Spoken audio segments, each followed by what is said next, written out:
Hey guys, TJ Lawton here, and today I want to talk about a mixing concept called reverse mixing. Now, I'm not an amazing mixing engineer, so take this with a grain of salt.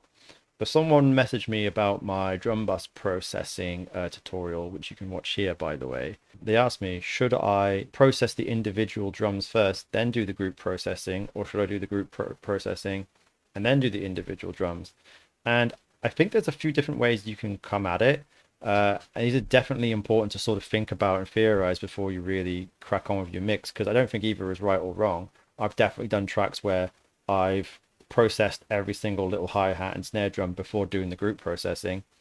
And I've done it the other way around where I've done the group processing first and then did the individual sounds if they needed to. So there's this idea called reverse mixing, and reverse mixing is where you start with the whole and you sort of move in smaller and smaller and smaller if needed, rather than saying I have to make every single sound great first and then move outward and outward and outward, then doing group and then mastering and then complete thing, right? The idea with reverse mixing is like you maybe would start on the mastering, you'd start with a bit of light mastering, a bit of compression, EQ and limiting, and see if, well, if that could fix all my mixing issues, why not start there? Because if it only takes 5 minutes and it actually fixes the entire mix, isn't that somehow the best option, right?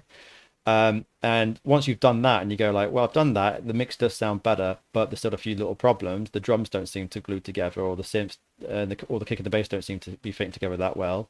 Then, you go in and you do those things as groups. So you group all your drums together, you compress them, you EQ them together, and you try to make them sound as good as you can from a group level. And then as you move down again, you might be like, okay, this hi-hat's too harsh, and then you have to go into that individual hi-hat and EQ it a little bit. I think the idea with reverse mixing is it can save a lot of time, and if it gets you the sound you want, it doesn't really matter that like you're sort of like masking a lot of issues. I know some mixing engineers might be like, that sounds totally wrong, and it might be. Again, I'm not the most amazing mixing engineer, but this is a concept I've picked up from mixing engineers. So that's why I'm talking about it, and I think it's a big time saver and interesting to talk about. But both ways are, you can do from the bottom up and you can do from the top down, right? And I think both areas can work. But I think from the top down, it's like you can save a lot of time, and then you're treating the song as a whole rather than like starting with, say, you kick drum, you solo to it and doing loads of EQ and compression and saturation to it to make it sound nice and big, and then you put it back in the song. You on solo everything. And it's just like mega overpowerful. You're like, whoa, now I have to make everything else powerful, and you end up with this really loud, hot in the sense that like everything's been overproduced kind of sound. And I've done this a few times, and then I find reverse mixing actually solves a lot of those problems, because you're sort of starting with the top layer as the song as a whole, and you're trying to fix mixing problems from the mix bus, from the master channel, and you're doing EQing and compression there and stuff like that. And if that fixes 90% of your issues straight away, then you're in a great position. And then once you go, like I said, you go down levels and you start fixing little problems as they occur. Another thing I will say, this guy did ask me, like, should I process the individual sounds first and then do group, or should I start with group then do the individual sounds? I would make the argument that if you have really good samples for drums specifically, you won't need to do anything to them. Like if you've picked a really good hi-hat and a really good kick and a really good snare and everything else, you won't need to do individual processing to it because it's already a great sample.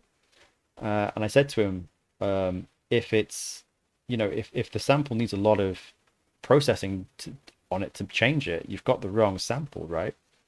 You should probably change that sample first before messing with it and doing loads of effects to it.